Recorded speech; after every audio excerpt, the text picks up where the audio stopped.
If you don't, yeah. Awesome. So welcome everybody to the second of our sessions for the World Coffee Roasting Championship concerning the Link Roaster. And we have a little bit of a smaller group today than yesterday, so it's nice. We can take a little bit more time to, ask questions and talk through it if you like. So what we'll be doing today is just going through all the aspects of the Link Roaster, from the essentials of what it is, exploring the Link app, the Link Roaster itself, and then the studio, the accompanying software to it. My name is Jordan Montgomery. I'm the Marketing and Events Manager for Nucleus Coffee Tools. And with me is Sam Cora, Director of Nucleus Coffee Tools and the main brain behind the Link. So Sam will be going through the Link today. If you have any questions at any point, feel free to drop them in the chat. You can also turn your camera and audio on and just pop in a question every now and then, and we'll try and keep it nice and paced out. So we don't get too carried away.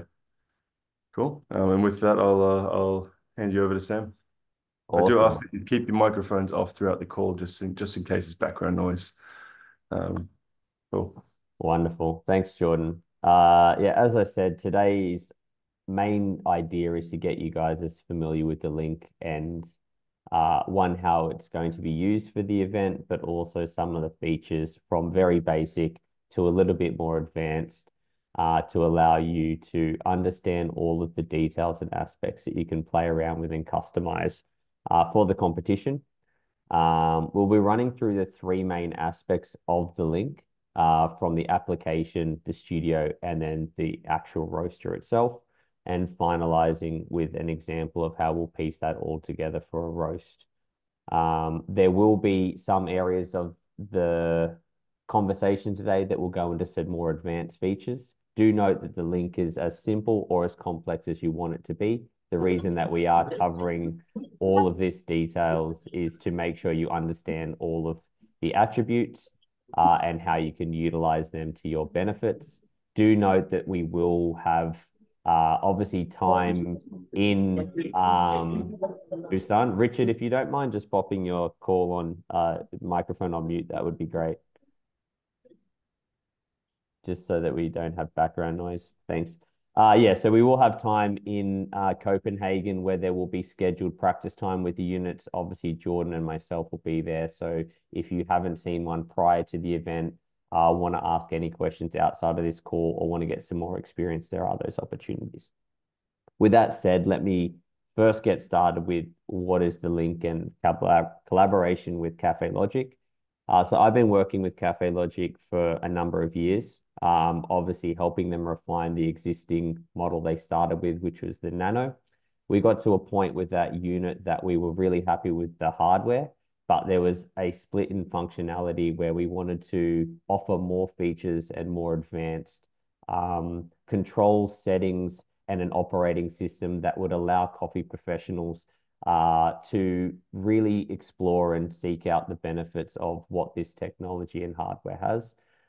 With that partnership, we decided to create our own version of the operating system to enhance those features and aspects of the controls to make the complexity of roasting as easy for someone who has never roasted coffee before that they can pick up the roaster and start roasting quite simply, or as complex for someone who is very advanced with a number of years under their belt, which really wants to fine tune some aspects and qualities of the roast profiles that they're trying to achieve to a very minute and nanoed kind of nuanced detail.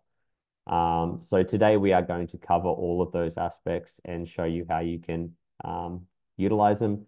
As I said, we'll be breaking it up into sessions. I do get sometimes in the headspace of wanting to communicate a lot and it gets a bit technical. If anything needs to be brought back a little bit, type in the chat, can we please explain something a bit more, or write to Jordan and he's going to mediate to make sure that the information is digestible and you understand it. And as I said, between each of the three aspects of the link, we will look to break it up so that it is able to have any questions on that specific topic. The first thing that we're going to start with, and I'm going to be screen sharing and jumping between cameras, is the link application. So I'm just going to start on that one and we'll go from there. Cool. So the first thing to note is that the link application is part of the software that will be accessible during the competition in your practice time and also during the competition space. The idea behind the Link software is it really is a guide to the profile plans or default profile plans that you can decide to customize and make your own qualities and attributes that you're trying to achieve out of the coffees that you're provided for the competition. The idea behind this is it uses algorithm based on aspects of the green coffee itself to guide you through suggestions so that you can understand before you roast that coffee, maybe a good starting point that then you can put your own take on. Obviously, in the competition, there's a set amount of time that you do have. Using any of these features that we demonstrate to you today is purely optional. You do not have to follow the exact procedure. You can just start with pulling up the default or start from scratch completely. But for those competitors wanting to, use all the attributes of the roaster, we will be running through that today.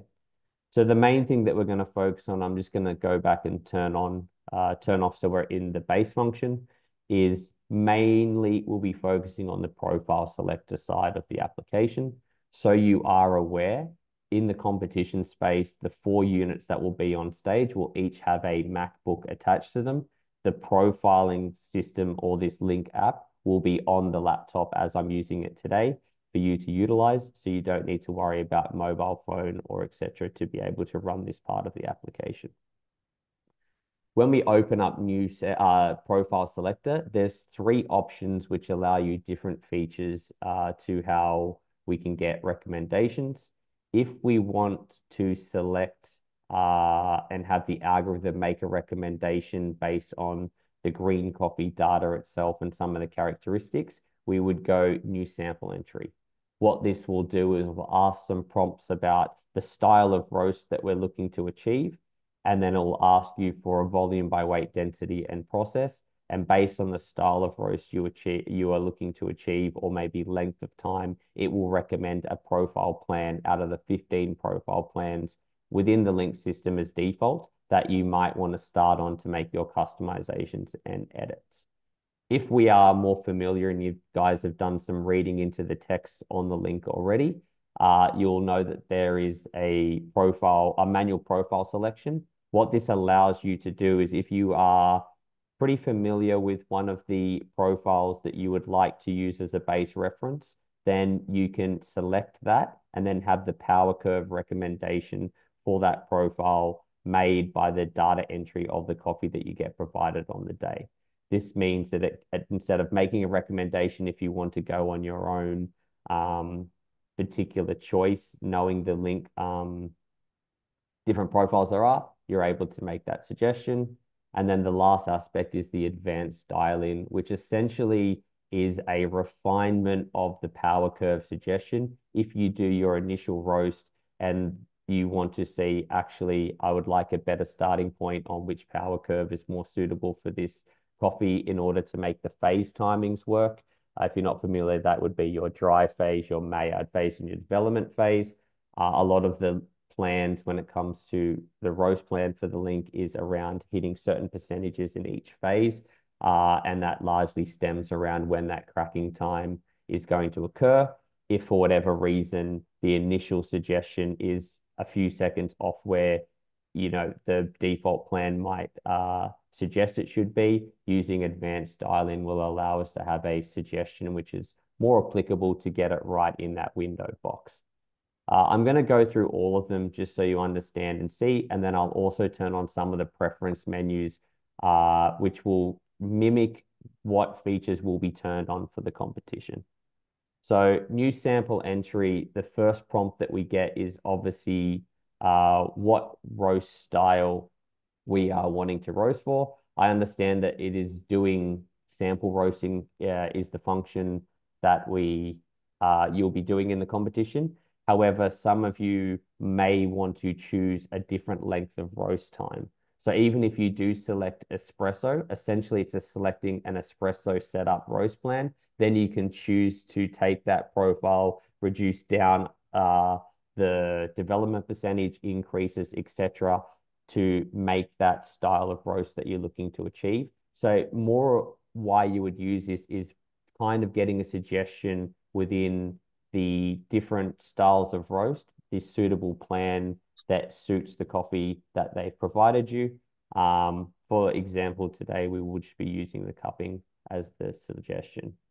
The next thing that we have is we have two data populations that are necessary and one that's optional, which is the variety. The first data representation is done by volume by weight density. So essentially, this is doing a reading, which I'll run you through at some point in this call on how to do it. And if you haven't watched any of the YouTube videos as well, we will send you the links to be able to access the trading so you understand this feature. But essentially, by doing a volume by weight density, it can put this coffee against all of the other reference coffees that have ever been roasted on the link and give you a suggestion of the characteristics of how it's going to behave from a temperature of crack and a timing of crack for the roast plan that you're wanting to establish or start to develop. For the interest of demonstrations today, I'm just going to select an average, which is 65.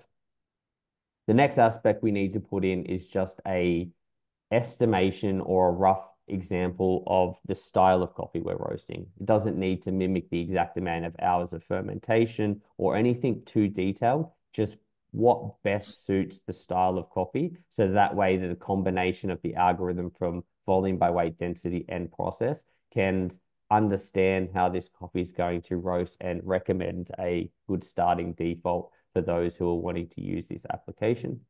For today, I'm just going to select washed. Essentially, we can also put in variety as an additional aspect if we want a further customization. However, it's not necessary for those just wanting to do those initial two populations. What this will then recommend to us is a profile plan, which it suggests us to start on. Out of that profile plan, which of the 41 to 56 power curves that are available for that plan would it ask you to start on in order to make the timing of that plan work on? It also gives us some advanced information about particular customizations of fans when we go to roast this coffee it's suggested, an expected range of where that first crack will occur also. And although these numbers and information might look a bit foreign, I will cover that in a little bit before moving on to the studio of what these reference. So don't worry if this doesn't quite make sense what those data points are. With that said, I'm just going to go back and then just show you the difference of manual profile selection. So obviously the new sample entry is suggesting the profile plan that it would start on for the style of roast that we want to achieve. When we do manual profile selection, the difference here is instead of it selecting one of the plans for us, it allows us to make the choice of which plan do we want to select for the power curve recommendation in order to get that starting point. So although that same coffee, which is 65 density and wash process, let's say we want to start with the plan B as the default that we want to work off. And if we do the same suggestions here, it's going to populate that plan as the base, the power curve needed, fan action, and expected range of first crack that we can, I guess, expect that to occur. Just so you know, with these data inputs, generally it's within 10 seconds of that range where we would find first crack occurring. So it gives you a pretty good insight without having to spend a lot of times or roast on how that coffee characteristic or behavior might be, allowing you, if you're doing several roasts and customizing in your practice time, the ability to get close to what you're achieving much faster. We'll go back again and I'll just reference the advanced styling. Essentially, this function is allowing you to just see from your initial roast. If you do one roast, you note the cracking time and the profile that you use. It will tell you whether the algorithm would suggest you to make an alter to the power curve in order to get a better result. The thing to note, as I say, from the first roast, it's predicting within a pretty accurate range of where the first crack and timing will be, but it is a prediction, and we all know that there will be some degree of variation. If we want that more precise, that the exacting dry phase, Maillard phase, and development phase for that roast plan are more inlined, we can use this feature as well to give us a closer recommendation. So I'm just going to do the same plan, which is the D12. It was recommending us 207. And let's say I've roasted this coffee and I have first crack coming in at 5 minutes and 45 seconds. By doing this, it will then suggest if we want the default to be right in the window. So the expected first crack of this particular plan is 6 minutes. If we want 6 minutes to occur, we actually need to come down a few numbers in the power curve suggestion in order for 6 minute first crack for this particular coffee to occur. Which is handy if we want to make quick decisions in the competition stress that we can actually get those suggestions and assistance by using this system. Before we move on to explaining some of the roast profiles and the plans, I'm going to go into the preference menus and show the setup that we will have. So we were running in the basic function of someone who just wants a recommendation. For the competition, we are going to turn on a few extra features that allow more consideration to the coffee that you are roasting.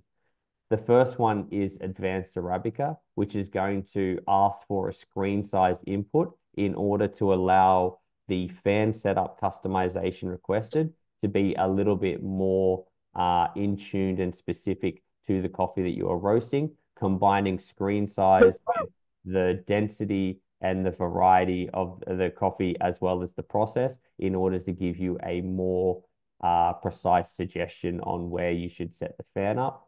The next is advanced roast details. For those of you who are not familiar with the link, it's essentially a variable batch size roaster. So anywhere between 50 grams and 100 grams, you are able to roast, and every gram in between. Those of you who know when we change a batch size that goes into a roaster, although the roaster auto compensates when you tell it you're roasting 50 grams for that plan, the fan speed and the heat applied. The thing to note is when you have a smaller mass of coffee, the way in which the heat and generation of heat between bean to bean slightly changes. By turning advanced roast details on, the benefit of this is it allows when you are doing smaller or larger batch sizes within the range of the roaster, that gets factored into the solution from a power curve suggestion. So it's more accurate to having the timing set up of the roast plan being more successfully achieved. So I'm going to, with those features turned on, show you what a dial-in might look like with the competition setup. So for example, now if we do a new sample entry, you see the first pop-up we get is a suggestion of what screen size we're working. There's a few different terminologies here. So small, standard, and large are kind of more generalized terms. If you want to understand what they mean and you are familiar with screen size and the standard, I guess, ranges, this is anything from screen 8 to 12 is considered small. Anything screen 13 to 16 is considered standard, and anything 17 to 20 or above is considered large. If you are completely unsure and this feature is turned on and you're not quite sure what to do, by selecting unsure, it's going to automatically just believe that this is a standard suggestion. So that way it allows you to get past this stage if you're unfamiliar with maybe what screen size might be. Today we're going to select standard. Then the next thing we're going to do is a cupping again when we suggest the 65 density, and we'll suggest washed again. Click done. You'll see that with now advanced roast details, it also asks us the plan of how much coffee do we intend to roast. And this will give us a different variation of the power curve suggestion. So if I select 100, it's going to give us that standard selection that we had in the first demonstration and whatever we need to do with the fan with what we've suggested. But if we go back, we make the same suggestion and we go that we're roasting smaller, you can see the power curve suggestion has changed for the same roast plan in order to compensate for the smaller batch size. So that's how the application works and the different features. There is extensive videos on YouTube covering that. If anyone's unfamiliar on where to find them, essentially what you'd be looking for is Nucleus Coffee Tools training. You would go into the playlist and I suggest you going through the link essentials. If you want to understand the operating system that we're currently running, it's the 4th version, which is going to be Addus, which is what is on the roaster. Before I move on to explaining some of the roast plans, is there any questions that anyone has around the Link app or functionality?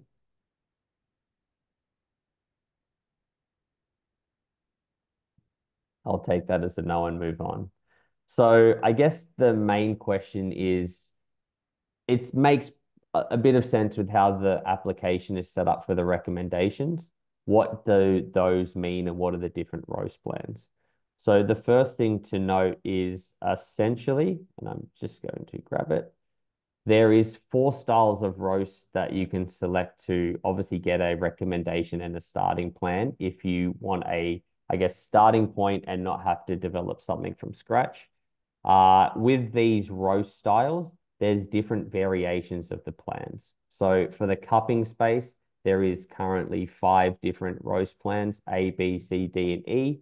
For the filter space, there is 6 roast plans, which is again A, B, C, D, E, and a recent inclusion of the same roast plan used for Martin to win the World Brewers Cup in Chicago. For the espresso, the version you will be running has 3 roast plans, and in the Omni space, there is 1 roast plan to select from.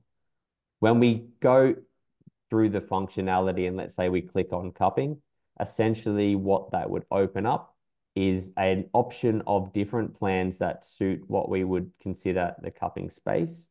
From a cupping point of view, all of these start at the same, I guess, beginning temperature and have the same dry phase kind of period. Where they start to diverge in separation is between the Maillard phase, and we can start to see some of them have a higher increase coming into crack and others have a lower increase. This also has a targeted, staggered, different target times where we want that first crack to occur.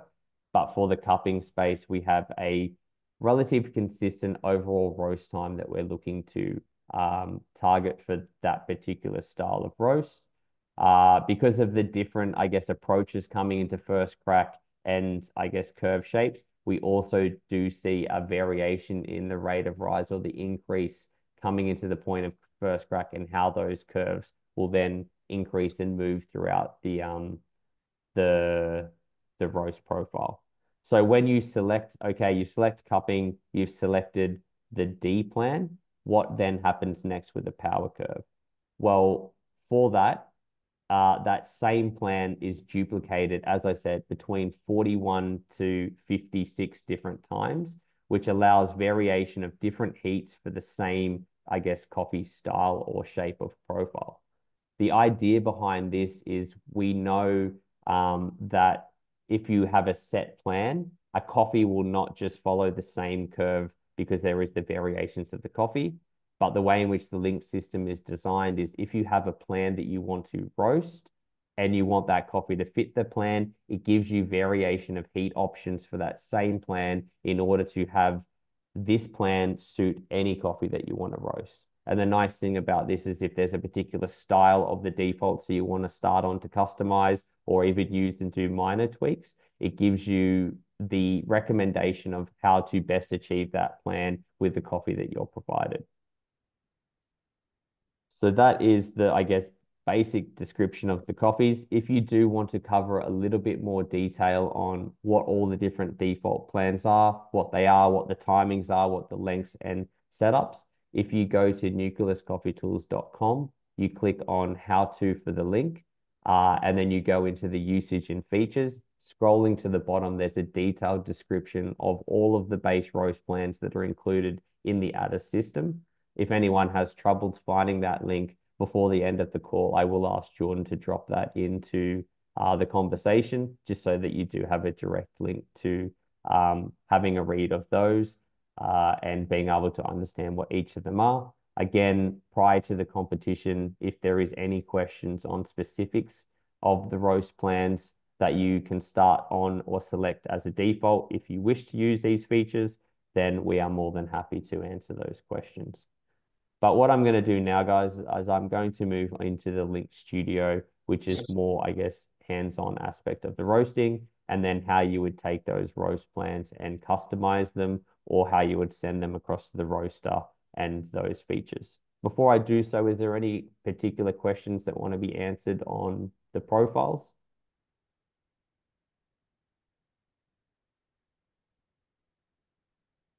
Easy. I think we're all good, so I'll move on to the studio. So Link Studio is a version of the studio specifically made for the Link and the operating system that you'll have. Link Studio and the Link app will both be on the laptop that you'll be using for the competition. When we are connected, you'll see this little green icon illuminated, which is establishing that the studio has connection to the roaster. If we were wanting to load a default plan to start our edit or customization, we would then go to this black icon. We would click on profiles, and then we'd simply go through the suggestions that has been made by the app to find the default profile that we are being recommended to start on. If you just wanted to have a base profile to start on, you would go to the default, which is the just generic profile to start if you don't want to take one of the Bros plan suggestions. But let's say that we were going to take one of the suggestions and work on that one. The simple functionality is moving through the steps as we see them. So the first is the roast style that we've selected, the plan that it has given us, and then the last step is the power curve out of the options that is suggested is best suited for this copy. By selecting that, it sends that option straight across to the roaster. If we want to just load and move on to the simple steps, which I'm just going to spotlight for you guys to see. But if we do not want to load and start that roasting, we want to edit, we would click on this little pencil icon. What this will now give us is the opportunity to move and play around with that plan if we want to edit or change any aspects. And I'll run you through what these are from a simple sense and then get into some of the more detailed aspects of the roast. So ideally, if we are wanting to change and pull certain things before first crack in dry phase or etc., we can essentially pull and move these curve shapes around. It does get a little bit, I would say, sometimes more challenging to get exacting movements that we might want. So I might suggest that it is more accurate if there's a particular time or temperature that you want to move to using this base function down the bottom. And as you see, hopefully with me moving that around, that I can make those edits much smaller and much more precise down to the 0.01 of a temperature gradient. If you want to move that, let's say I want to shift this, a 0.2 seconds or whatever, using these features down the bottom allows you to make those small changes. If you want to basically insert a new point and actually change the shape a little bit more drastically, you would go into the system, you would select the point that you are wanting to add that's before where you want to add it. You would go into draw, you would select insert point, and then you would move that to where you want it to go. As you see, the move in the change will change some of the ROR parameters as well. If we want to use a small localized smoothing technique, this little parameter here will allow you to smooth the profile between the 2 points. So that way you have a more smooth shape, as you see what I'm doing there. Let's say if I move this drastically and I want a kind of overall smoothing of the entire profile, I can go into the parameters here and do smooth all. What's nice about that is it, moves all of the points slightly in order to have a more suitable roast, which allows you to do quick edits. So let's say you want to drag elements up here or move things around, and then by hitting the smooth all function, it will move everything a little bit more drastically.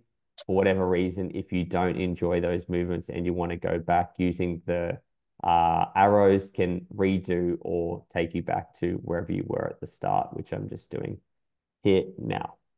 So that's kind of some of the base level editing that you might want to do. You will see on the right-hand side some of the parameters of the roast default. Essentially, what this is showing us is from the roast plan that it's selected. If we follow this plan, around this timing is when we can expect the first crack. That indicated zone is this light green zone in the middle, and then it's basically selected a point right in the middle of that zone as the default. As we know, I said it can vary up to 10 seconds either before or after this default point of where it will go. And the idea here is we do have a live system called DTR, which allows the profile to automatically move and change the roast plan to suit if that default point changes. But if you do not log first crack during the roasting process and you're not manually terminating the coffee at a certain point, it will assume that if you have a certain development percent set up, that that's what you were hoping to achieve. As I said, you can choose to just send this directly to the roaster unedited and then start to customize from the roast the development percent and the fan. But for those of you who are wanting to make a more custom plan, we'll go into some of those attributes now. Some of these may get a little more, I guess, complex in terms of theory and nature, but I do want to show you all of the abilities that you can make those custom plans. For those people who are wanting to edit in your practice timer profile, then load that profile onto the roaster in the competition time. We will show you how to save that into the inbox.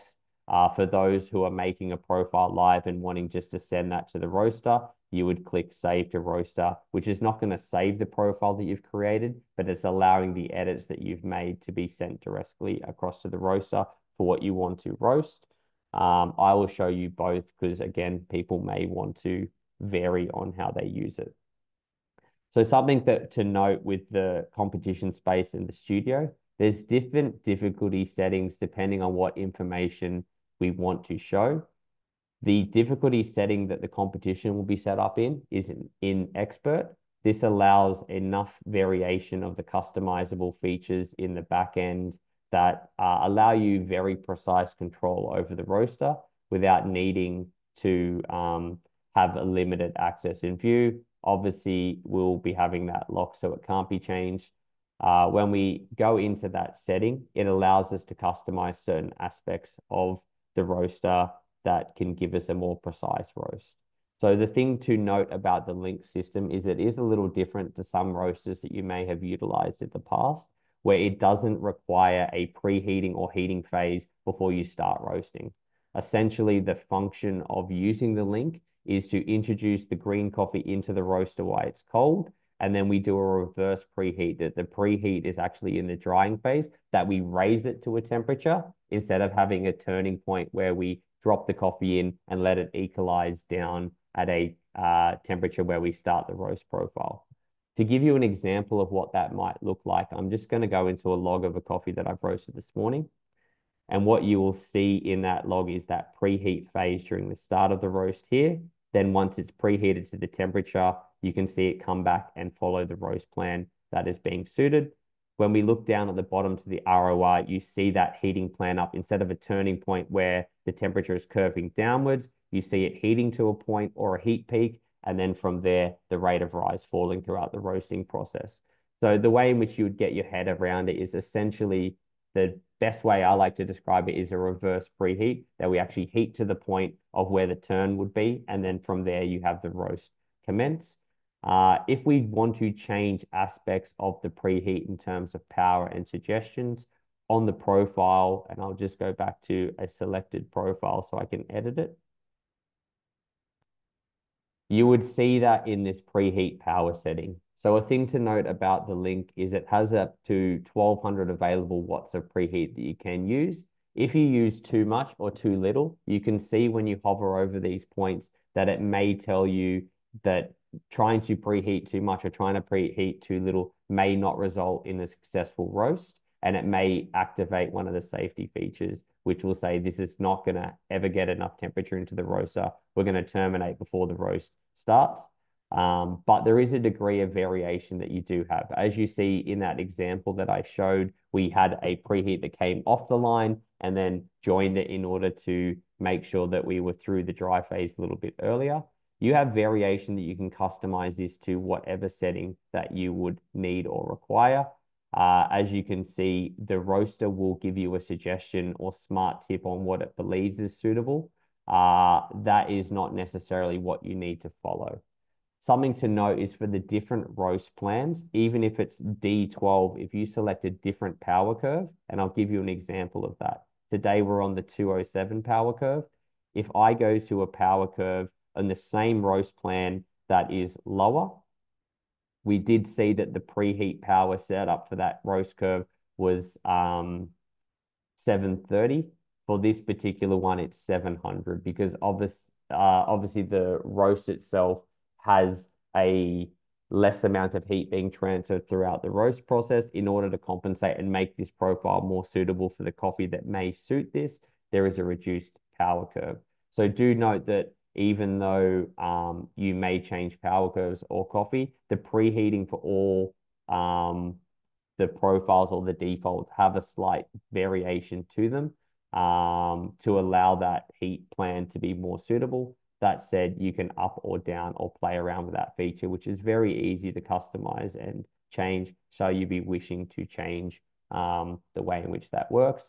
Again, while we are there and the workshops and the time we have, if there's any questions or demonstrations, when you come to the booth or beforehand or during the allocated time that you do have to ask questions with us, we're happy to assist you on if you have a particular idea you want to achieve, but it is a little unfamiliar because it's the first time roasting, how to get that correctly set up. The next aspect of the roaster is the minimum desired rate of rise setting. Again, as you will see on the studio, it will make recommendations on what it suggests. I would recommend, from my experience with the roaster, setting this as close as that value as possible, because it is going to mean that then throughout the roasting process, when it comes to roasting that coffee, it will hold a really nice, tight trajectory to that coffee. The difference here is the roaster itself, because we are setting up a roast plan and there's some variation in what the priorities are. The default priority is on timing and development percent targets always being hit over a exacting percentage to the to the heat gradient that we may have set up. That is very easy to alter, and I'll show you how to do that. But just know that because we have a set amount of time and development percent that we're trying to target, we may know that the rate of rise is obviously always wanting to decrease throughout the roasting process. If it gets to a point where we've achieved the temperature that has been set out at the target, but we are a couple of development percent short, the coding of the system is to allow a gradient of increase up, where then it will run the minimum rate of rise as the base level during that period. This is why we may want to set that a little bit lower so that we don't have a spike up or an increase here.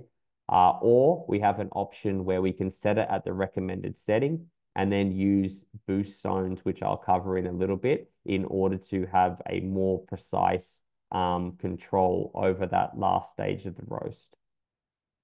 I mentioned that there was a end time by ratio or priority system that focused on the specific attributes of what is priority of termination. For the roaster, you will see that this is set up at 0.75. Essentially, this is allowing 25% variance from up or down from that termination temperature that was suggested on the default. We find that this is a correct setting if we do want to allow a specific development percent to be hit. The roast timing and plan of the link defaults essentially are set up to allow the phase timing and percent of times that we want to spend in each of those areas of the roast plan to be achieved.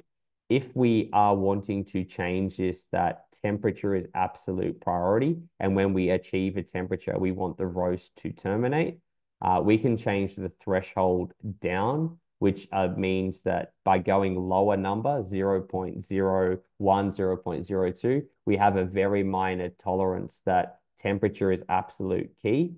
However, by doing that, if you hit that temperature and you achieve it, you will send the roaster into automatic termination when it hits that temperature. This is why we do recommend allowing a degree of variation, that we have it not set at 0.01 or super low. that you do have a degree of variation to allow the priority system some variance so that you're able to achieve what you want. I would recommend that this is a more advanced setting, so only those who have a particular need or requirement should be changing this. And the variation of the default setup at 0.75 is quite good to allow you to have the customization that while you're roasting live, you can react, terminate, or change things and not have the roasting system kick in and automate the termination point based on a temperature gradient. It will terminate at an automated development percentage, but you can obviously increase or decrease that range to allow you the freedom that if you don't want it to terminate automatically, you would just set that at a higher level and then manually terminate. Or if you want it to hit a specific temperature and when you log your DTR or your first crack, that from that point it will terminate, then you can also have that set up. Any questions relating to that, because this is a little bit more complex, is something we're happy to cover in a little bit more detail in person. What I would recommend to people is going to nucleuscoffeetools.com, going to downloading the studio and the application, whether it's for your desktop PC or your MacBook. We do have both Windows and Mac offering, and Android and Apple Store as well. But maybe go through the studio, read some of the terminology so that you can see what it references, because there is a pretty good description on what each of these are. And then if there's any kind of questions there that aren't answered or you're unsure of how to do something, then reach out to us. Something to now go into is the boost zones and what those are. So as I have established, that light green box is the estimated first crack that's been coded into the default. The thing to note here is, what are these other green boxes? Well, essentially, when we are roasting, the system has a default parameter that if the rate of rise line is going to go below a certain setting, that it will run that minimum rate of rise. The thing to note is that's fantastic to have profile stability before the roast plan. But if after crack we have a coffee that has a pretty aggressive crack and crash in temperature and the compensation activates, you may see that it starts to diverge up in that variation a little bit higher away from the roast plan that you've suggested. For those users who are using the default plans, there is a coded in boost program. For those who want to obviously write or change that boost program, we will show you what that means. But essentially, it allows periods of the roast where we can have a customization to the minimum rate of rise that we want to run. You can see for this particular roast plan, I'm running 3 boost zones, which are gradually stepping down away from that minimum rate of rise. This allows me to control the rate of rise and have the accuracy, before first crack and then after first crack to mediate the increase a little bit more. How I've coded these is based on a time gradient that I know that the suggested first crack is during this range. So then after that first crack range, I want the zone 1 to start. I want it to subtract 3 away from this 5.1 number. So essentially, if we do hit a bottom out or a adjustment that it's looking to crash and the auto crash compensation comes in, then the minimum rate of rise it will run is only 2.1 degrees per minute in terms of increase. From there, I've obviously stepped it down that if we notice anything occurring with that rate of rise line from 6 minutes 15 to 6 minutes 30, it's going to compensate again and run a more aggressive minus, that we are only having a 1.1 degree per minute increase if we do need to run that function. And then from 6 minutes 30 to whenever the termination point might occur, that we want to run a minus 4.5, which is going to give us essentially a 0.6 increase over a minute. So a very small increase that if we do need to run that, what that does, and I'll give you an example of a log that we've just done, is it gives us a very sharp closing holding to the profile that we don't have the increase coming up above it. And you can see it's going to hold the temperature gradient very close to that profile, allowing if you have a specific temperature that you want to achieve, that to be achieved, as well as having a very tight curve towards the profile that is being roasted. So that's an example of that. If that doesn't make sense, and I know that's a little bit more complex, as I said, today we are showing you the simple functionality if you just want to send that default and adjust the development percentage and temperatures, and also some of the more complex features that allow you more control over the roast. Last thing before we move on to the roasting is we do see in this corner gradient here, some of these presets in terms of development percent and temperatures. I'm going to go back to that profile just and edit it for us to look at. So let's say we want to make some changes and gradients to maybe the temperature. The thing to note is development percent. If we're happy with the curve, that's very easy to do from the roaster. I would suggest that you're not doing that from Studio if you're just adjusting the development percent and you're happy with the increase range as you go up or down. To understand what those might be in terms of big jumps, we would see by using this different level setting here, we are seeing changes to this red dot here, which is extending out the time that we may spend after first crack. Obviously, it's following the curve trajectory as we extend or down that value there to what the preset might be. Even if you have it set lower and then you load this profile onto the roaster and you actually want to increase to 11%, that's more than capable as long as this value number is not above 5.9. So the thing to note here is when it comes to the levels, 0.1 is the lowest, which is the lowest increase that you can have. Obviously, on this profile, you can see that's well before first crack and never going to occur in terms of when the termination would be. But that's just to make sure that the DTR has a very accurate range that anywhere from this point in the roast to this point in the roast, when DTR is activated, we can reset live a new default cracking temperature. The highest value that it can set up is obviously 5.9, which is the maximum amount of the profile, which is giving you obviously an increased temperature and development percent. For whatever reason, if we do not want to edit and change the curve shape, but we want to increase that range or make it more precise, you would click down the bottom, you would go down to roast levels. Note that these need to increase in increments of 1 degree separation per value. There's a 7 coded sequential, I guess, values here that you will have.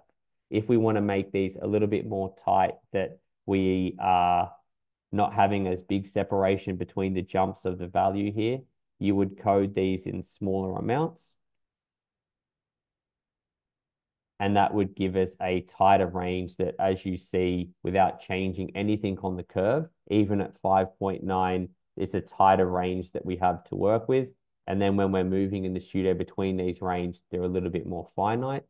As I said, the thing to note is even though it's more finite in the Studio, as soon as you load any profile onto the roaster, it allows you to move in 0.1% of development percent. So it might take 4.00635 as the level. So you do get a very finite control when you load it. But for editing purposes, if you want a more smaller range to work with, you can edit that number. If the total temperature at the end of the roast is not dark enough to allow you to achieve what you want, by changing that final last value, it allows you to obviously have a higher development percent range than preset on the previous. And as you can see, the initial bottom out range was 24%. This allows you to take it to 27% or a 14-degree increase, which allows you to have a higher amount of range should you ever want to take that roast to that parameter. If you want to adjust the increase range, and we're not talking pure development, so I am going to go back with a few of those attributes just so we're a little bit more precise. And let's say we want to adjust this number up or down, and our target is really 12%. This is a little bit pull and take and where it gets a little finicky on the roast, which is why it's a little bit more advanced. But let's say we want to move this number up. What we would look to do is drag the points either by using the values down the bottom. So I'm just going to put that. Oh, sorry, that was not what I want. So 94, a little bit up in the increase amount and changing the curve trajectory a little bit up here as well. And then you can see it's obviously as well changing the development range. But if we were happy that we wanted to go, you know what, I want 14% as my range, you can see by doing those adjustments where we're moving the dots, we're increasing the level, we're getting to this preset range, and we're increasing the temperature as we need. Then we would do the smooth all function as well, just so it rounds everything out. We have a nice curve in the ROR, and we would get to the trajectory. It is a little bit of back and forwards to edit and make those small changes that's needed. But if someone is wanting to do those aspects, they can. Or on the opposite flip side, let's say you want a lower increase over the course of the roast, we'll do that edit that we want it to taper off a little bit down here. And we want to take it back to 14% as our plan. We can see by moving these up or down and then changing the level that we're achieving maybe the development we want, and there's a lower increase on that value as well. So that's done there. Now, let's say we want to edit this live and then send this across to the roaster and not save it because we've edited this live. We've made the changes to the plan we want. If you want that directly to be sent across the roaster, you would just say, save this to the roaster. It will give you a change that if you haven't changed some of the backends, and it recommends different settings that you should do that. You can apply it. I would say if it's suggesting something, it's in the best interest that you have an incorrect setting. It will obviously give you, are you sure you want to confirm that? Confirming it yourself is obviously bypassing the system. So if it doesn't work, that's accountability to yourself. If you go, yep, you know what, that's a good suggestion. I would like to take that. If you say save to the roaster, then you would then say, I want to save that in roast profiles. And now when we go into the roast profiles, we will have this particular one in our user inbox, ready to send across to the roaster for us to utilize. Another option is if we are making a profile ourselves and we want to make that in our practice time and then save that to the roaster, we would go into these features, and let's say we're changing or editing something. So I would say this is test number 2. I would then click save. And that's overriding the custom version that we want. Or you would go save as, I want to save this as test 2. I'll save that into the roast. Oops, sorry about this. Test 2. I'll go into profiles is where I want to save it. And then when I access this, I'll have a saved file. You can see test 2 is here, which I can take, load, or change if I want to. And then when I access my user profile and I click this little magic dongle down the bottom, that will send it automatically across to the roaster. If we didn't see that, I can go on to I'll just pin for you guys the machine, and you should be able to see that sitting now onto the machine that is sent across to the roaster. In terms of the studio, they're the main aspects that you will have and need to obviously play around with. I do suggest people familiarizing themselves with the settings. As I mentioned earlier, the complexity of what you should edit and when to edit is purely up to yourself and your comfort level. If you are happy to trust the default settings and you just want to alter the fan adjustments or the development percentage, but keep that initial roast plan as your start, you don't need to edit anything. You can send a profile directly across to the roaster and then use the roasting unit itself to make those final changes. I will just do one more screen share and I'll just send a default profile, which is the one that we were talking about at the start of the roast, which is that 12%. You do not need to load the profile from the computer. We can load it from the roaster itself if it's a default profile that we want to edit. And I'll show you how to access that profile. So that one is now sent across the roaster, and you should be able to see on the roaster that's been sent, which is across on this plan. Now, if there's any questions on the studio before I jump into the roast unit itself, please drop them in the comments and Jordan will ask them to me so that way I can maybe cover an aspect in a little bit more detail. But if that's clear, I'll move on to some of the features directly from the unit.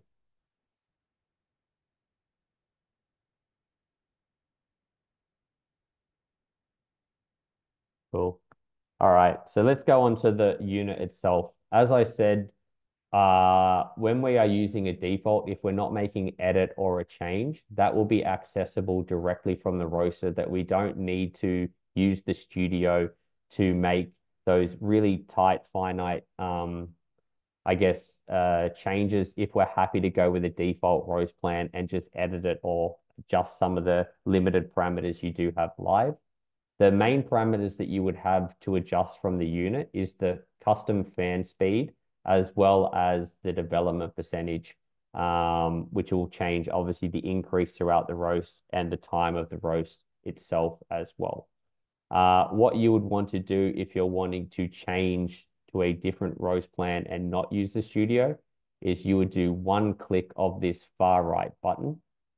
You would push play, and then similar to the studio, you would select the roast style that you are looking for the profile. If you were trying to select your own profiles, as you see, the ones that I have made the test to and etc. would be in my user inbox. Going back, I'm going to suggest the cupping space like we did, the D plan, and then select that power curve that's needed, which was 207, and I push play. Now that particular profile is the one that the roaster has. When I push play, there is some preferences that we've turned on. Obviously, if someone does want to change to Fahrenheit over Celsius, we can make that adjustment for you if that's a more familiar temperature gradient. And all we would need is communication with the runner prior to you starting your time that I would like the unit set up in a different temperature so that way you can represent in Fahrenheit. And that way you can see the same roast plan, but in Fahrenheit. I will also go back at one point before moving on and show you how we can do that from the studio. But again, request from the stage manager that change and they'll be able to make it for you. When we push play, this is where we make those finite adjustments. If we want to move in 0.1% up or down for a profile in terms of development percent, it's going to ask us that pre-roast up or down. If we want to manually terminate at any point and we don't want obviously the roaster to terminate automatically, I would suggest increasing it to the maximum value, and that way you can use the end function to terminate it at a specific time when you're watching the curve live, opposed to it terminating when you've hit a preset value. Or if you do your roast plan and your target is to establish a preset value and exactly on that value you want it to terminate, you would set that to that exacting value as well.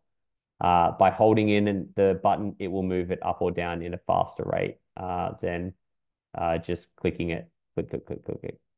So we'll set that just at a standard value. The next aspect is we saw that in the recommendation on the application is a custom fan adjustment. So a thing to note about the link system is all units will be calibrated using an Anemometer to a specific setting. We are at sea level, so the altitude functionality of the link, which is also written into the software to compensate your air density and environment you're roasting, is not going to need to be drastically altered from the altitude calibration. However, each coffee does have an individual signature in terms of its density, its size, and its weight. The driving force of the link is air. So knowing that because it is not a rotating drum, to move these coffees and the oscillation needed, we can change the settings based on that using direct from the roaster. These settings are generally recommended to be upped or down based on screen size. I will go back in the studio as well and show you that if you wanted to edit the fan plan of the roaster, that is also possible. But from a movement setting, if it did ask you from the application to increase by, let's say, 0.05, you would increase that there. Or if it says, you know what, I've got a small bean and I want to reduce the standard overall roast plan to a lower setting, you would adjust that there in that setting. I'm then going to just jump back quickly onto the screen because I realized that in my memory, I did not show you the fan setting customization on the profile. So along with the roast profile, there is also a fan curve. Throughout the roast, it is essentially reducing the movement. So as we are losing density in the coffee and the moisture is evaporating throughout the roast, that the movement does not start to popcorn or increase. A thing to note about the link is there's what we call a pulsating fluid bed. So what that means is it's a hybridized movement that mimics characteristics of a traditional drum roast with the classic movement of a fluid bed roaster, which is a circular tumbling or a horizontal movement of a circle based on the air movement. What you'll also notice visually is there is a lift and fall kind of arrhythmic tumble of the coffee, similar to coffee rising and falling to the bottom of the drum in a standard gas roaster. The idea behind this movement was written because for myself, I've always enjoyed the body sweetness and structure of a traditional gas roast. But I love the clarity, flavor articulation, and vibrancy that you get from a fluid bed roaster. By hybridizing the movement, it allows a roast profile that has the best characteristics, in my opinion, and a lot of people's opinion of a traditional gas roast, marrying that with the qualities that you get from a fluid bed roaster. The idea behind this is because air is our driving force of turning, we cannot start a profile like this where we have a low setting and increase. If your coffee is not moving, it's going to sit at the bottom of the drum and burn. So I would say the idea is we can make different settings and adjustments. If we don't like this plan, we can have a setting that's a more straight lined version of that fan moving down to the point throughout the roast. You're able to change, alter, do what you wish in that setting. I would say just following a standard trajectory that you do have a higher RPM at the start and a lower RPM towards the end. You can also increase the RPM for whatever reason if you are looking to have a flat line or you want to just run the same amount of air throughout the entire roast. That is also something that's possible for you to achieve and customize. Again, I would play with a custom setting of a profile prior to your competition time, and make sure it's obviously going to work in the roast before moving it too much. But then if you save that, that'll send.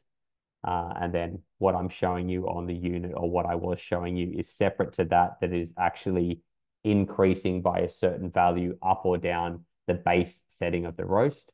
What's nice about that setting is it allows us to customize more specifically to a higher or lower density or a bigger or smaller screen size.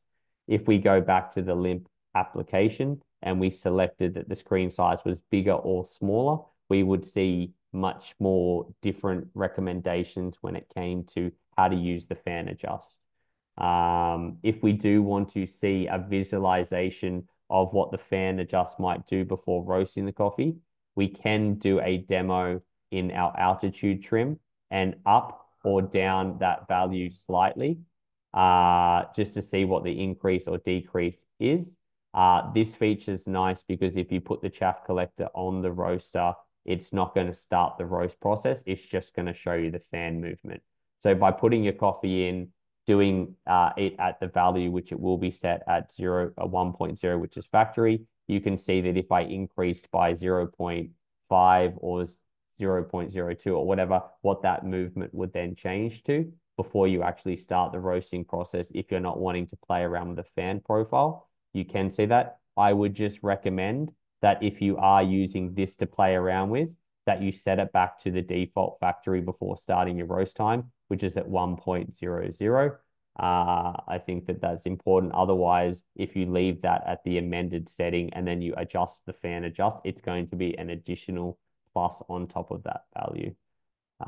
But for those people who want to move around with it, or if there's any questions or misunderstandings, I'm sure that the stage runners and that will be able to run through. We'll also have a support team there between Cafe Logic and myself, always available at the stage if there's a particular question or a technical aspect which is missed. Essentially, then, if we move through the development percent, the fan adjusts where we want. The last aspect before starting the roast is going to be the batch size.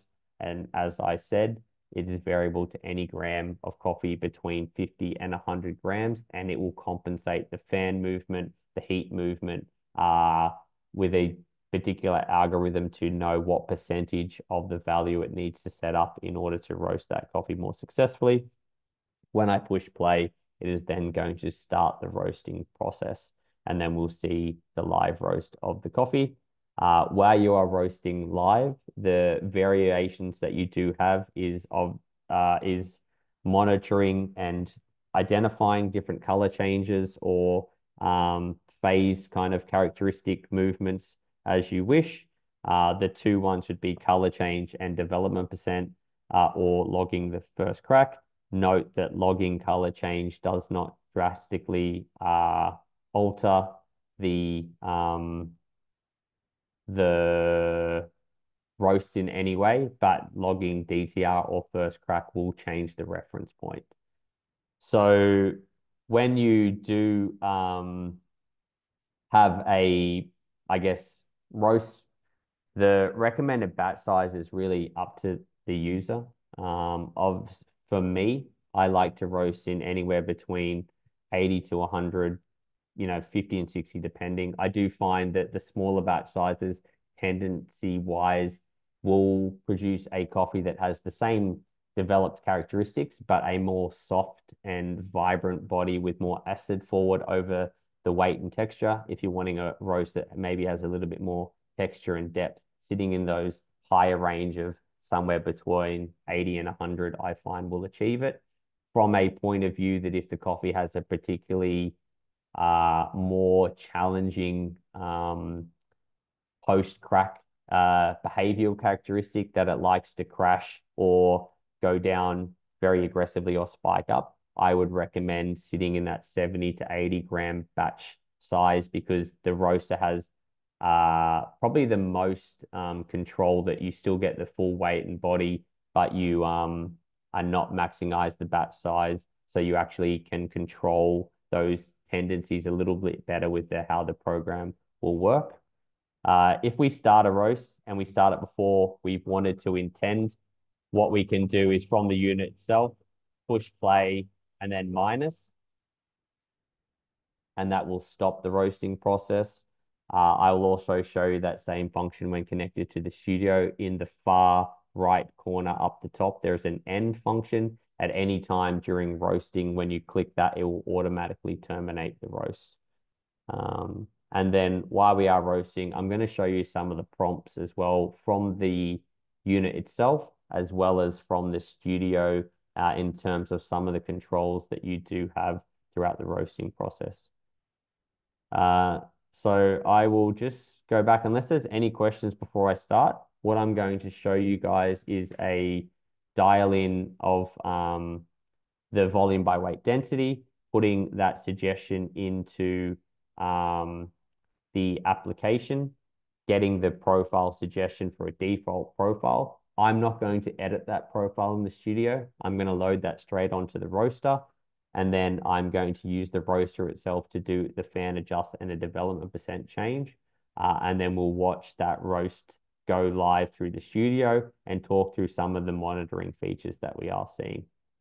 If there are any questions before I do that demonstration, which will be the last aspect of this call, please feel free to write to Jordan, and Jordan will pass it on so that I know to answer that while we are live. But otherwise, I'm going to flip back to the main camera. I'm going to then show you the density reading, how I'm taking that. If anyone needs an assistance with this, while we're there, we can show you as well. So hopefully you see me. Jordan, give me the thumbs up if I'm not in camera. But I am going to shift down to the table. So the density reading Sorry, is Sam, maybe you could can you pin that your screen now so everyone can see it? sure. Let me just see visual background. or spotlight, whatever it's called. Yeah. Is that everyone's good? Yeah. So Fantastic. sorry, just to reference back, this when Sam was using the app, the density measurement that we put in when we're selecting a profile, this is how we get that measurement. Yeah. Yeah. So for this process, we need 80 grams of coffee as a minimum. There will be scales provided on stage for you to be able to do this. And you will get obviously the equipment that you see for this reading. Idea is you take the lid off, we tear off the tube with the lid off. We would then sit that into the tray. Let me just make sure my scale's in the right setting. I apologize one more time.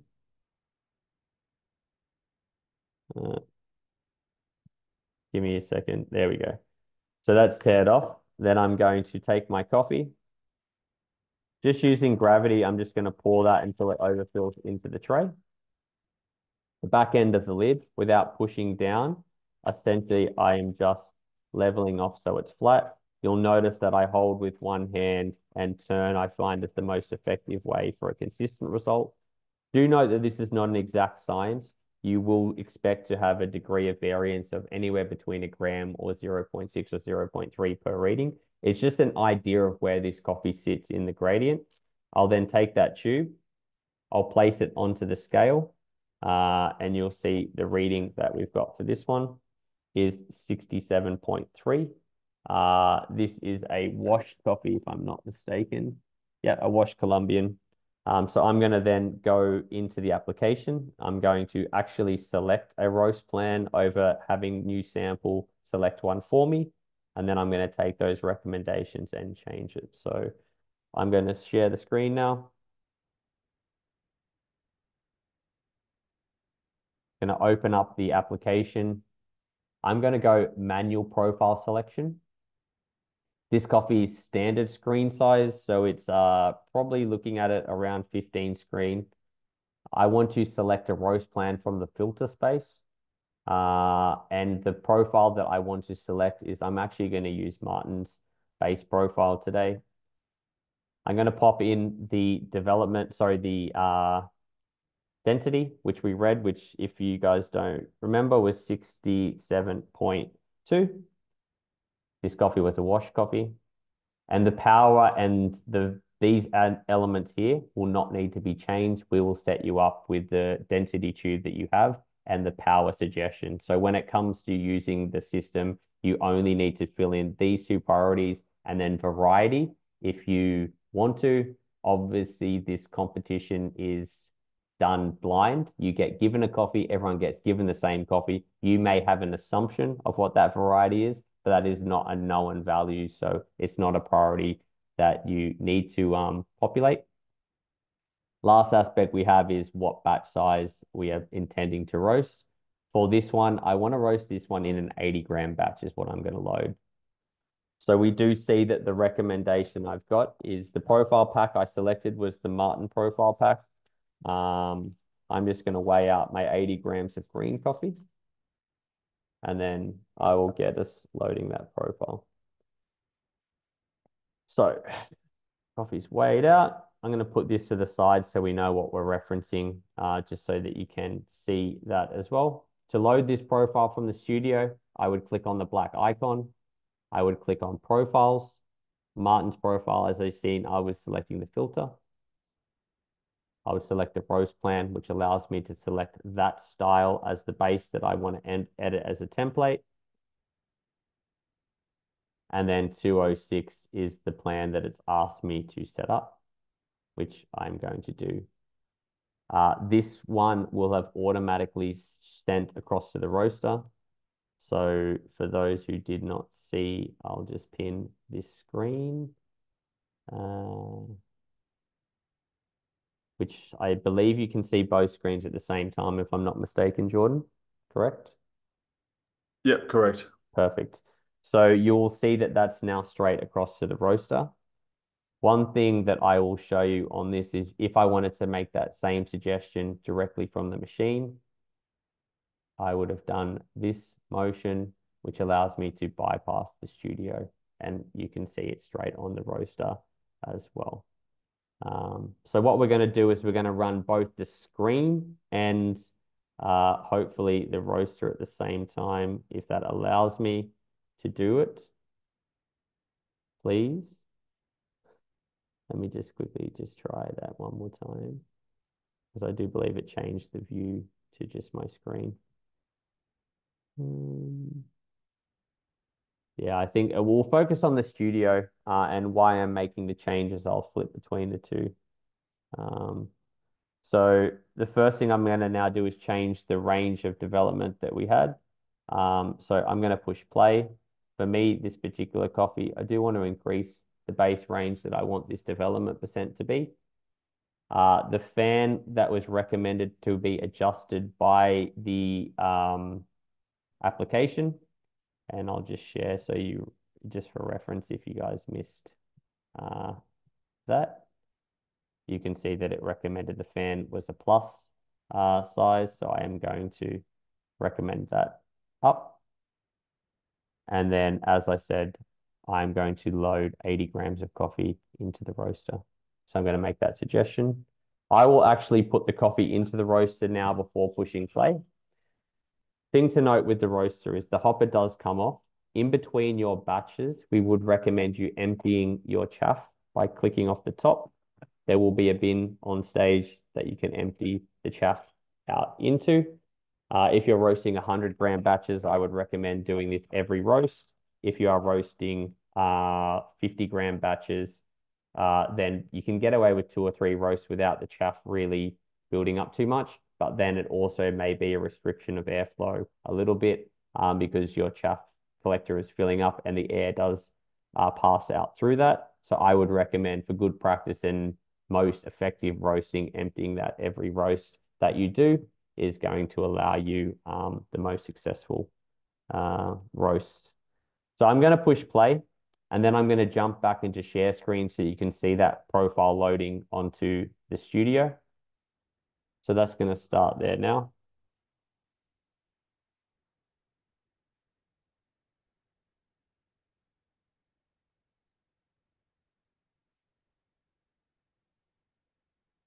And we will see the roasting process now starting. So there are a couple of different views that we can look at. You can choose to take off the mean temperature and look at the spot temperature or the temperature gradient, how you wish. A thing to note is I generally turn off the actual ROR and just go off the desired ROR, because that shows you the movement that you're trying to achieve. The actual ROR, if we turn it on, is what the heating element is doing to allow you to achieve your desired ROR. So essentially, this green line, which is the ROR that you're wanting to achieve, is a combination of this yellow line and the red line moving up or down to give you the movement that will allow this profile to do the ROR plan suggested, but also follow this curve as intended. Something to note here is the roast is going through its preheat stage right now. Once it has enough temperature into the roast to complete, it's going to come back on profile. You would generally expect to see that occurring between 40 seconds to a minute. That will know that, yes, I've completed my preheat. You'll see that the ROR line down the bottom here will have heat its temperature, and then we're going to move through the rest of the roast plan as intended as it holds onto the profile. The things to note is the expected range of first crack, and we can put the system to a test live to see where that falls. And then power curve suggestion throughout the roast profile. The voltage will be monitored in the background. We turn that off just for there's not as much distraction. And if there's things which are distracting to users, you can simplify the views as well. Any power disruptions throughout the roasting process that may be, I guess, a terms for can we check to make sure it's operating correctly, we'll be able to see by looking at the logs live and what's happening to make sure the roaster is functioning as intended. So if there's any questions there, while you are roasting or during your time that something's maybe not working, we'll make sure that the hardware side and software is all correctly operating as intended. With those on, we will have a look at the roasting. And as you see for this roast, we're coming up to a point that if we wanted to note a color change perspective, we can do that by logging CC up this top, or we can look to click one of these functions here to do that. If we log that there, it's going to say that that occurred at a specific time if we want to monitor that. Let's say it actually occurred earlier. I can say, you know what, actually change, sorry, actually change the color change to 2 minutes. And you'll see that that's changed that value of where we logged the color change away. What you just saw me delete then is actually we're deleting first crack. So if I logged first crack too early and the DTR plan started to kick in, then I can also change or alter that. Additionally, I can alter a first crack if I've called it too early to a new point, or I can go and change it to a previous point if I did not log it, but I actually noted down that it should have happened earlier. Functions I can look to do other aspects of, logging into these other areas, but I do not think a lot of people will be roasting to those levels. A very important thing to note is at any point during the roast, unless you intend to stop the roast, do not click end, otherwise it will go straight into a cooling cycle. I will quickly just switch across to the unit. I do want to show some functionality before we get to first crack for you to be able to see. So I will stop sharing for 2 seconds of this screen. On the unit itself, if we wanted to log first crack, we would push the far menu button. We would push it twice so that way we can log the first crack if we had logged color change. If you hadn't logged color change, you'd only need to push it once. And then we would have the option, if we push play, to log a point of first crack. I pushed it again, I push play, and then the minus button will delete it, or the plus button will relog over that point. I move through that function a little bit quick because I don't want DTR to be activated too early and a different point of crack established from the true point. But we'll go back to the screen share so you can watch the roast profile live again. So we'll see the roast coming through the phases in the system.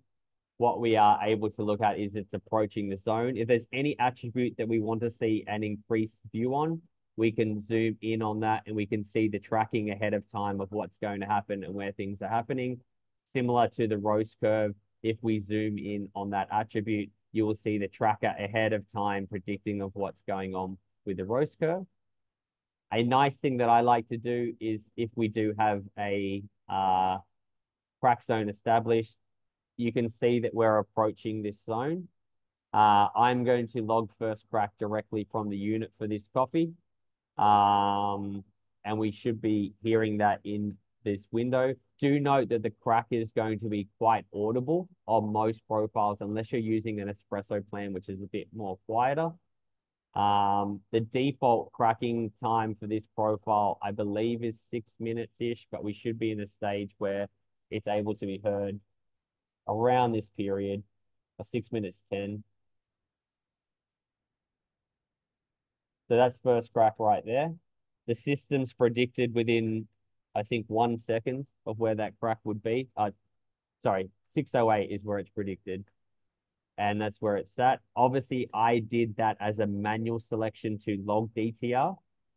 Thing to note here is now we're moving through the boost zone cycles that I talked about, where you can see it's controlling and limiting the heat to make sure it holds the profile. Why that's important is particularly down in this stage down here. If we have this function to make sure that the ROR is held nice and tight, but you can see that the roast profile itself is holding those values to that curve plan that's needed. A thing to note is the development percent timer counting up here. When it gets to my preset setting of 12.9, it is going to terminate at that time automatically, which now it's in termination. The cooling cycle is going to take anywhere, depending on batch size, between 1.5 minutes to complete to 3.5 minutes, depending on the amount of coffee we are roasting. If you wish to change or stop the cooling cycle early, you can do that directly from the unit, which I will show you on this example roast. I generally like to terminate the temperature below 38 degrees because otherwise it's going to cool it down to 28 degrees. And for me, anything below 38 degrees is cool enough, especially for what I'm trying to assess and do to be able to get a correct assessment and move through it. So that way I'm not spending extra minutes in a time scenario where you maybe want to be more time efficient. We can do that throughout the roasting. So I will switch screens back to the roaster, and then you'll be able to see me the functionality if I want to stop the cooling cycle a little bit earlier.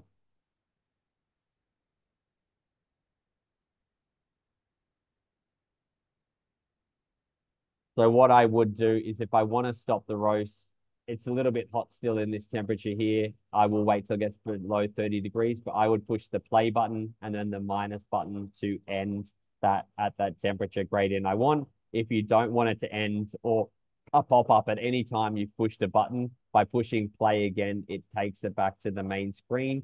That would be the same of logging first crack or any function. If you touch something and you get into an unfamiliar view, uh, generally speaking, pushing the play button will take you back to the correct setting. You can see now that I'm below 38 degrees. It's been cooling for a minute 50. I'm going to push play and minus, and that is going to finalize that roast. I'm going to Sam, go I back. have a question. Sorry. Yes. Given that the competitors only have a certain amount of time, say between, 30 minutes to an hour, if they want to get several roasts done, what's the minimum they should cool to? I If said, they, yeah, I said anything below 40 degrees. I okay, wouldn't, I wouldn't be terminating it before that temperature. I think that the coffee's still hot. I would say minimum 38 degrees is the safe point to terminate the coffee. And what I generally recommend when we're at trade shows or showing the roaster around um, those attributes. okay. And are there any potential issues with the roaster if someone did pull it out above 40 and get the No, no potential issues. You're just going to have a coffee that's too hot. The roaster itself will compensate for the changes. So a thing to note from the group is why you are roasting coffee. Let's say you've dialed in a profile, and as we know, the environment temperature is pretty sensitive, as well as humidity and air density and things to changing a roast plan. The roaster itself has sensors built into it to compensate for environmental changes. So if you do have a hotter environment than when you dialed in that original roast, it will compensate and realize that the ambient temperature is higher. And that way it needs to compensate for that in the roasting that you don't overshoot the intended roast plan that you've selected. Or for example, if you've pulled out the coffee at a hotter stage and there's more retained heat in the metal or the roaster itself, it will know that the roast unit is at a hotter temperature than the original reference and compensate for that additional heat that's still in the roaster to make sure it doesn't overshoot or affect the roast plan that you have done. This information is available once you finish the roast in the roast plan that you've done. As you see, the roast size that I've done a 80-gram roast. I did not change the air trim, but I did have a adjusted fan value. You can see the specific level roasting that it went to achieve my 12.9% roast. When we go down in the profile, what you will notice about this coffee, and it should let me go down a little further, is some of the details in terms of the reference and heating power that it needs to calibrate and change based on the roaster itself. Something that we'll note, and it's going to go into a little bit more details, which you guys will not see, but just so you see the functionality that I'm mentioning, is when we talk about the temperature. So the ambient temperature of the room was 21.5 degrees. It's currently raining and pretty cold where I am. The reference temperature it took of the machine was 28.7. And then it knows that it needs to move a little bit based on those parameters to make sure that the roast profile is achieved. We can see that the density and air factor to compensate from the changes, it did need to compensate because we are in a more humid environment as well. So do note that there's a lot of things happening in the background, which is allowing you to not have to worry about the changes in the room, the temperature, the time weighted, Maybe if this coffee is roasted a lot of coffee off the roaster, you're last in the day, you're first in the day. The roaster itself will compensate for those changes to make sure everyone is on a fair and level playing field. I would recommend that if you're jumping on the roaster for the first time, just putting a roast through with nothing in it. So I'll show you that function. Let me just take out the coffee first because I think that's a good thing to show you guys. So I am attempting to do this with one hand. Put the the dosing cup on top. And then what I'm going to do is I'm just going to grab the machine, flip it, and then that's the coffee out for us to assess and see. And then if we do want to change or have a look at anything, that's where you would see it that way. What I was mentioning about the roaster, if I want to just put a dummy roast through, I would just start a roast and then essentially it will take a new reference reading. It'll heat to a point, and then what you will see happening in the roast is it'll get to 80 degrees, realize that that's heated way too fast, and it will start an automatic cool cycle. I would recommend that most people put a dummy roast through before starting your practice, just so that the reference temperature that it's reading off of the previous roast is accurate to the exacting environment that you're about to start your roasting in. Otherwise, it's going to reference from probably the last roast, if there's any time intervals between it. Then it will have a much more accurate reading of your current location and environment to allow that any planning or work that you are doing to be the most accurate that it can be. Again, that's below 38 or 30. You can let it cool down, it will stop, but I'm going to stop that just in the interest of not having the noise going through. A nice thing about the link system is because of the preheat, you do have a coffee that straight off roast is notably going to have less present CO2 to taste. It's going to be more open, juicy, vibrant, and show the characteristics of your roast and your profile and how you have approached the coffee. From me, unless there's any other questions, I do know we did cover a lot. Our goal for this call is to have you as familiar with this roast as possible and understand the features that you have available to you. There is a lot that sometimes some of those features may be seeming a little overwhelming. Do note that the link system is designed to be as complex and as easy as you want it to be. We covered the complex as well as the easy functionality to make sure that everyone understands all the functions that you can access from the roaster. But do note that my mum, who's never worked in coffee, roasts her own coffee, and it's as simple as running through the steps as well. If you are a little bit scared of, I'm not familiar with this machine, how do I utilize it? It will be very easy to learn in a couple of steps, and especially in the time frame we will have with you to be able to understand this unit. Great. Now is the perfect time, I guess, to wrap up and us have some questions. So I saw one just came through from Andrea. So Sam, yeah, how much degree difference is there between single machines?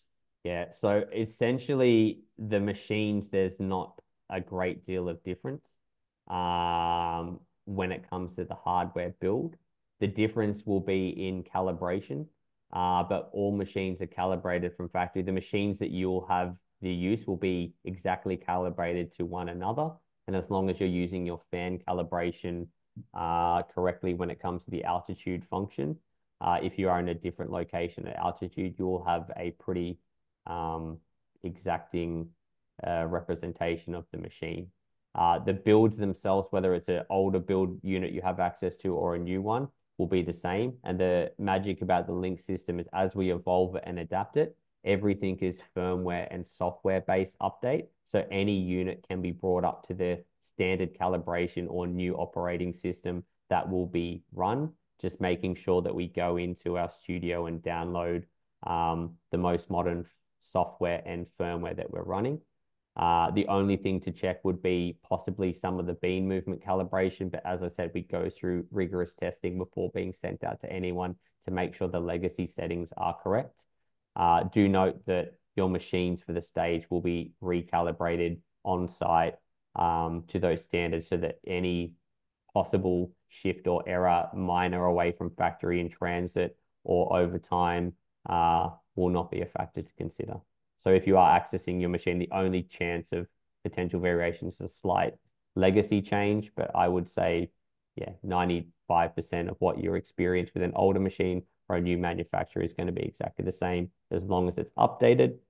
I will show you just quickly if you are using a machine and you do have one at home, you have access, what that looks like. So go to your firmware tab, which we access through the tab here, and click reinstall the latest. That'll install for you the latest firmware version. Again, with the profile packs, we have the different operating systems available. I would make sure that we are running Addus and clicking reinstall of Addus. All of the units will have the Addus version installed onto the units with all of those profiles that we've just shown you in this demonstration. That's it from me, guys. Hopefully,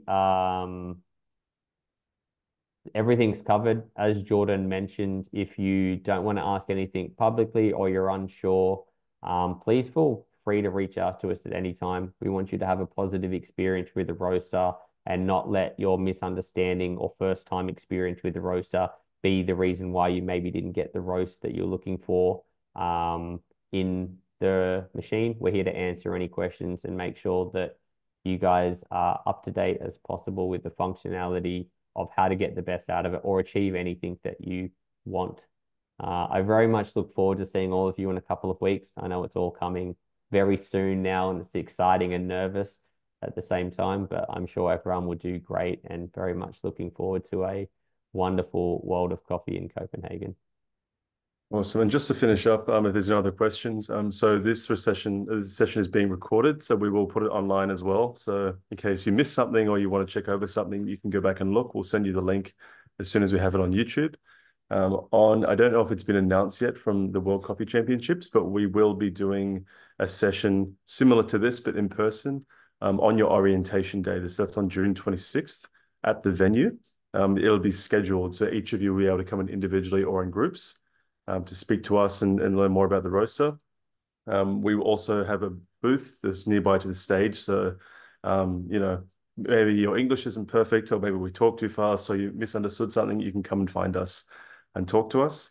And then you will, of course, have your practice time of, I think it's 45 minutes to an hour, and then your competition time. So there's going to be lots of opportunities between now and the competition day to talk to us and to use the roaster. Feel free to please, you all have my email. You should all have it. I'll drop it into the chat as well, just in case anyone's missing it. If you do have any follow-up questions, you can please reach out to me. I can send you all the resources possible, all the website links, YouTube videos, anything you need. But yeah, if there's no other questions, I think that's probably it. Thanks for joining and for listening mostly to Sam. Yeah. Thanks, guys. And as I said, it's an absolute pleasure to have the opportunity to speak to you. Good luck with the competitions and anything you need from Nucleus or information about the link and Cafe Logic and what we're doing. We are around, we are available, and don't be afraid to reach out. But wherever you are in the world, enjoy your mornings, afternoons, evenings, nights. And thanks for chatting, and we'll see you soon. Thanks, everyone.